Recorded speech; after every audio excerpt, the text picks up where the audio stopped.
বউয়ের কাছে বেশি শেয়ানা সাজার ভিতরে বেশি আনন্দ নাই। পরিবারের কাছে বেশি শেয়ানামি করতে হয় না, সেখানে বোকা সাজার ভিতরে একটা আনন্দ আছে।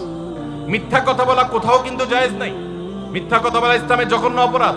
কিন্তু স্বামী স্ত্রী পরস্পরের সাথে প্রশংসামূলক, যেটাকে সহজ বাংলায় পাম্পট্টি বললাম, এই পাম্পট্টিমূলক বা প্রশংসামূলক মিথ্যা কথা বলা জায়েজ আছে। কিরকম? আবার এটা যাই এখন থেকে বাজার থেকে 500 টাকার কাপড় নিয়ে যায় বলেন 2000 টাকা দিয়ে কিনছি, এটা কিন্তু জায়েজ নাই। কেন জায়েজ নাই? কারণ কোনোভাবে যদি ওই 500 টাকার ট্যাগ মহিলা ধরে ফেলতে পারে, তাহলে মায়ের কিন্তু একটাও নিচে পড়বে না। বলবে মিথ্যুকের পুত মিথ্যুক, সারা জন্মে এই কাম করে আসছস, তাইলে ওই রকম মিথ্যা কথা বলা যাবে না। আমার পরিচিত এক লোক আছে, সরকারি একজন কর্মকর্তা বড়, উনি বলেন যে মহিলাদেরকে বাজার করে খুশি করার মতো কঠিন কাজ আরেকটা খুব কম আছে। যারা সংসার করেন তারা জানেন। কারণ আমি একটা কথা প্রায় বলি, দুনিয়াতে বহু বুদ্ধিমান মানুষ আছে, বহু চালাক মানুষ আছে, কিন্তু একটাও চালাক বা বুদ্ধিমান স্বামী আছে বলে আমার মনে হয় না পৃথিবীতে।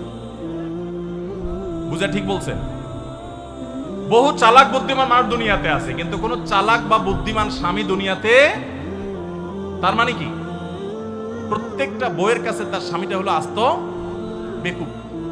যত বড় শিক্ষিত হোক, যত বড় রাজনীতিবিদ হোক, যত বড় মাথাওয়ালা হোক, যত বড় শেয়ানা হোক, যত বড় ব্যবসায়ী হোক, বউয়ের কাছে বউগুলা, সব বউরা, মহিলারা মনে করে কি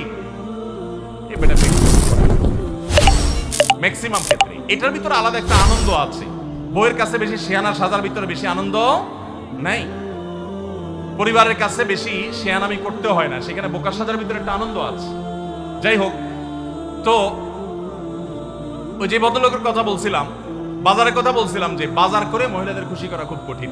আপনি গোশত কিনেন, মাছ কিনেন, যাই কিনেন, তারা খুব কমই সন্তুষ্ট থাকে বেশিরভাগ ক্ষেত্রে। সব মেয়েদের কথা বলছি না। কেন সন্তুষ্ট থাকে না? কারণ তারা আশা করে আরো কম দামে কিনবেন, আরো কম দামে কিনবেন। আপনি জিতে গেলে তারা খুশি, হেরে গেলে আপনারা বকাজু বেশি।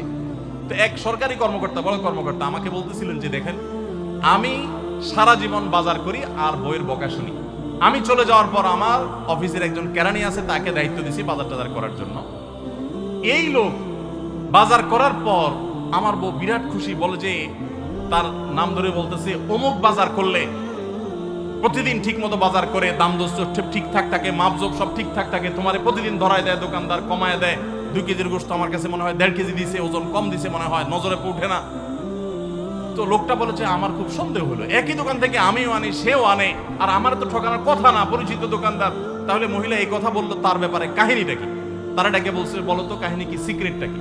তো লোকটা বলতেছে যে স্যার, সত্য বলতে কি, আমি গোশত 3 কেজি কিনলে ম্যাডামকে বলতাম 2 কেজি, 1000 টাকা কিনলে ম্যাডামরে বলতাম 500 টাকা। টাকা তো আপনি দিবেন, আপনার সাথে বোঝাপড়া হবে, কিন্তু আমি জানি বাসায় এটা বললে বউরা খুশি থাকে। তো এই জন্য আমি একটু কমায় কমায় বলি দাম, আর জিনিস কমায় কমায় বলি। তখন সে প্রতিদিন 2 কেজি মাংস যেটা দেখে আপনি আনেন, আজকে দেখে যে সে 1 কেজি মাংস ওই পরিমাণ, তখন সে তো খুশি হবেই স্যার।